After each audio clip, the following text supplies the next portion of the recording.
आज बुधवार का दिन है। आज हम शाम से पढ़ रहे हैं। आज गीता हम लोग पढ़ते हैं। गीता के हमने 12 अध्याय पूरा कर लिए हैं। अब थोड़ा जो है भगवान कृष्ण ने जो अर्जुन के साथ मेहनत की है, अर्जुन जो है अब थोड़ा एक ज्ञान के क्षेत्र में प्रवेश कर रहा है। उसके अंदर उत्कंठाएं आ रही। अभी तक जो एक मायावी संसार के भाव और देहों से उत्पन्न भावों में वो अपने सब काम कर रहा था, उनसे अब जो है अर्जुन ऊपर उठ चुका है। तो अध्याय 13 से आपको पता रहेगा उसके सवाल किस तरह से क्या है, वो सवाल पूछते हैं यहाँ पर। आइए शुरू करते हैं। आज के जो 4 श्लोक हैं अध्याय के श्लोक नंबर 1 से लेके 4 तक का, वो हम समझने की कोशिश करेंगे। क्या अर्जुन पूछ रहा है, क्या भगवान कृष्ण जवाब दे रहे हैं उसका।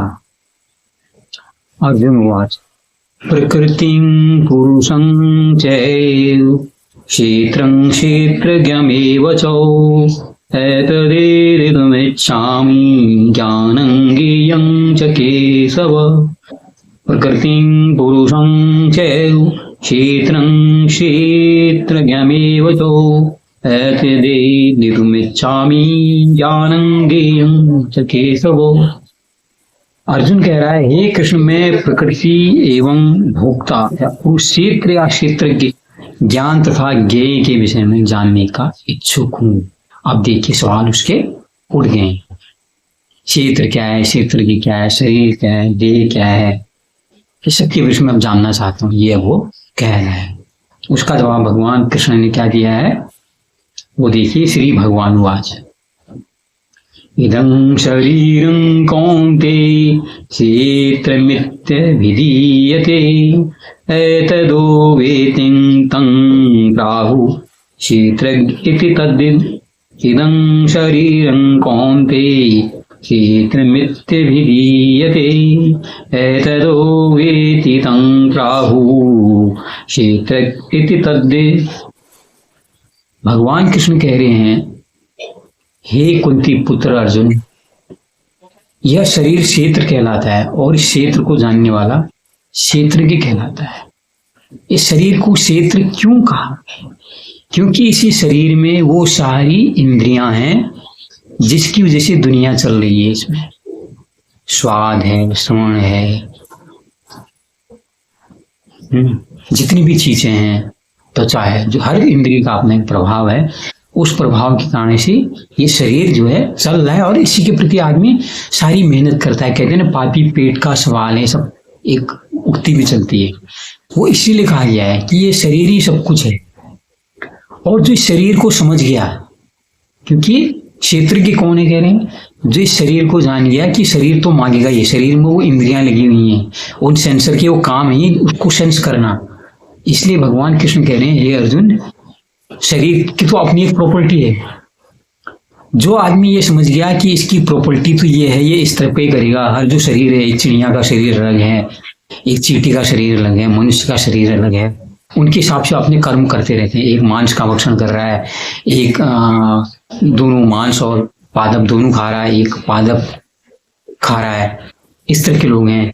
तो जितने भी शरीर हैं, उसके बाद भगवान कह रहे हैं, इन जिन शरीरों को समझ लिया है, जिसने शरीर को समझ लिया कि ये सब इंद्रियों से चलने वाला है और कुछ भी नहीं, सारा खेल इसमें इंद्रियों का है, तो वो क्षेत्रज्ञ कहलाता है, उसको जानने वाला कहलाता है। ये भगवान कृष्ण ने इसमें कहा है। तीसरा श्लोक, क्षेत्रज्ञ चापि मां विद्धि सर्वक्षेत्रेषु भारत क्षेत्र क्षेत्रज्ञयो ज्ञानं यतज्ज्ञानं मतं मम। क्षेत्रज्ञ चापि मां विद्धि सर्वक्षेत्रेषु भारत क्षेत्र क्षेत्रज्ञयो ज्ञानं यतज्ज्ञानं मतं मम। इसका भावार्थ है, हे भरतवंशी अर्जुन, तुम्हें ज्ञात होना चाहिए कि मैं समस्त शरीरों में ज्ञाता भी हूँ और इस शरीर राशि की ज्ञाता को जान लेना ज्ञान कहलाता है, ऐसा मेरा मत है। क्योंकि मैं सब शरीरों को जानने वाला, शरीरों को का ज्ञाता हूँ कह रहे हैं। माने कि जो बनाने वाला है, जो सारे खिलौनों को बना रहा है, जिस तरह बार बार कुछ ऋषि मुनि मिट्टी का उदाहरण देते हैं ना, उसी मिट्टी से घड़ा बनाया, उसी मिट्टी से गुल्लक बना दी, उसी मिट्टी से कुछ खिलौने रच दिए। तो जो कुम्हार है, यहाँ पर भगवान कृष्ण कुम्हार के रूप में कह रहे हैं, उस कुम्हार को पता है कि ये मटका अलग नहीं है, ये गुल्लक अलग नहीं है, ये जो खिलौने बनाए गए हैं वो भी बिल्कुल अलग नहीं है। वो क्या है? सेम मिट्टी है, उसी मिट्टी से सारी चीजें उठ रही हैं। उसी मिट्टी से घड़ा बनाया, उसी मिट्टी से सुराही बनाई, उसी मिट्टी से घड़ा बना दिया, उसी मिट्टी से खिलौने बना दिए, उसी मिट्टी से गुल्लक बना दिए। तो भगवान कृष्ण कह रहे हैं, हे अर्जुन, मैं तो सारे शरीरों को जानने वाला हूं। अब वो जानेंगे क्यों नहीं? जो कुम्हार है, बनाने वाला तो सब वही है, जो सृष्टि को बना रहा है, चला रहा है, जिसने सारे जीव रचे हैं, उसके लिए तो शरीरों को जानना आसानी है।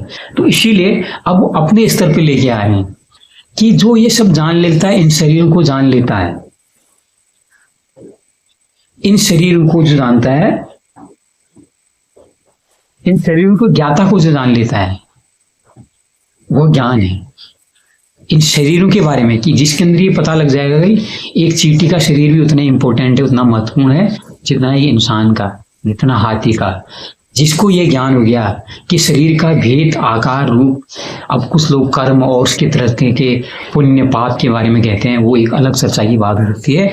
लेकिन यहाँ पर भगवान कृष्ण कह रहे हैं कि जो इन शरीरों का ज्ञाता है, जो ज्ञाता के ज्ञान को जान लेता है, वो ज्ञान कहलाता है, ऐसा मेरा मत।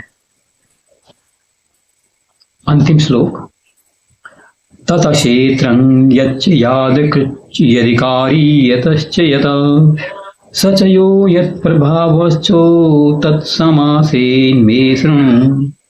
तत क्षेत्रं यच्च यादकृच्च यदिकारी यतश्च यत स च यो यत्प्रभावश्चो तत्समासेन मे शृणु।